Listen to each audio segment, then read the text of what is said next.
Hey guys, it's time to attack the day. What are you doing throughout your day to help your body's posture and overall alignment, pain, and function? So first off, you should be drinking your water. Do you drink half your body weight in ounces of water every day? Probably not. So that's your first step. Then, whenever people are at work like, oh, Dr. Myers, I don't have enough time to sit there and go take a break and do a stretch. It's like, okay, you drink your water, you gotta pee, you gotta use the bathroom, so since you're already up, why not do a little micro break? So we're gonna do 5 micro breaks for you. So the first one is the chin tuck. So if you're on a computer, driving all day, the head's going forward, this is the nice flattering one. You tuck the chin and try to let the ear go back over the shoulder. Hold it for a little 5-second count, relax. Go back and forth, just sit there and glide that head back over the shoulders. Try to keep the chin down. A lot of times if you have pain or at the base of the skull, maybe some headaches, this will help that. You can also add a little extra resistance with your hand. Don't go on the jaw because you'll cause some T&J issues if you're not careful. Just go a little bit underneath the nose, the maxilla area, tuck the chin, and just lightly push back. Okay, that's step 1. Now we're going to do the 6-way neck stretch. So we're gonna break it up. We're gonna start just one half at a time. Do 3 areas on one side, 3 areas on the other side. So I just like to do just the basic middle one first. Keep the chin down, head back. That's why we do the chin tuck first. Get into the chin tuck tight position, and then bring your head over to the side. If you want to add an extra little stretch, push that shoulder down and lightly pull with this hand over. You can also do what they call a PNF stretch, where you push into the hand lightly, then relax. You should be able to go a little bit further. Push again, 2 or 3 seconds, relax. Should be able to go a little bit further. Just make sure the shoulder doesn't creep along with it, okay? So that's the side. Now we're going to move to the front part, okay? So what you're gonna do to get this area is you look to the other shoulder and then bring the head back. There again, you'll feel the stretch right here. You might even see or feel it poke out a little bit. If that happens, you definitely need to do this stretch. There again, you can add a little bit of resistance by putting this hand here and pulling it back a little bit. You can push into the hand, okay? So that's the front part. Now we need to get the back part, going down to the top part of the shoulder blade. Instead of looking to the opposite shoulder, you're going to look to the same shoulder, but then you're going to bring your head down to the opposite hip. So I like to have my hand here and pull down that way while you're pushing down with that shoulder. Push, relax, push, relax. So that is the 6-way neck stretch. 1, 2, 3, 4, 5, 6. Have fun. Micro break number 2. Find a door frame. All you're gonna do is, I like to start high, keep the chin down, head back, and just lean through the door. Not rocket science. You should feel it stretch in that front pec shoulder area, okay? Then you can move down to the middle part. Same thing. This one should feel pretty darn good.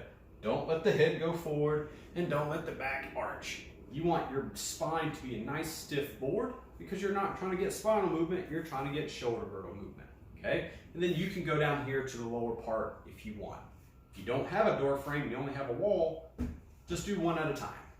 Same thing, just grab it, rotate to the opposite direction. All right guys, micro break number 3, the toe touch. So we've opened up the neck, opened up the shoulders, now we're just working down to work on the spine.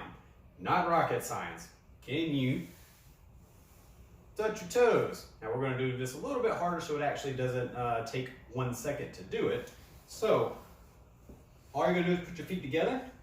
And when you bend, I want you just to squeeze your knees together for about 2 or 3 seconds, then relax.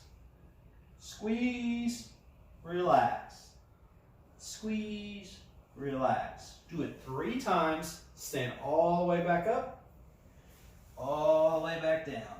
And I want you to do that 5 times. You should feel your hips go back and your spine actually arch. It's what it's supposed to do. You don't have to do a stiff leg deadlift to do this. This is just trying to get spinal movement in there. So you're not gonna blow your back out by trying to touch your toes. We're not trying to teach you to do a deadlift this way. It's just a basic movement. All right, micro break number 4. So sit at his computer all day, hip flexors are gonna get super tight.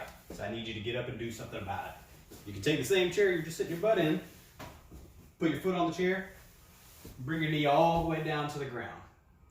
So what you're gonna wanna do is arch the back or stick the butt out. Those are bad things to do. Okay, we're actually gonna do the opposite. So I actually want you to almost do like a little crunch and tuck your butt underneath you and sit up nice and tall, and then just have a little bit of extension at the hip itself. So what you're gonna wanna do is like, oh yeah, I got this nice and easy as I arch my back.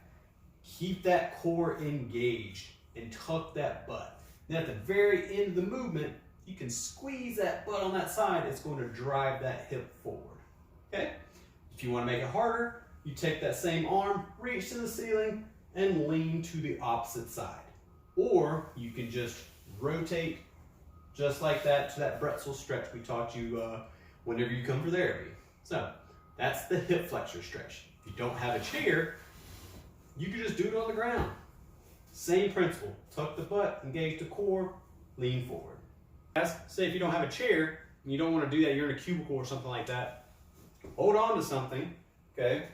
Then all you do is you just grab the leg, you know, like the quad stretch you don't want to do, but I want you to keep it close to the other knee, and I want you to bring that knee behind the other knee, but keep your core engaged.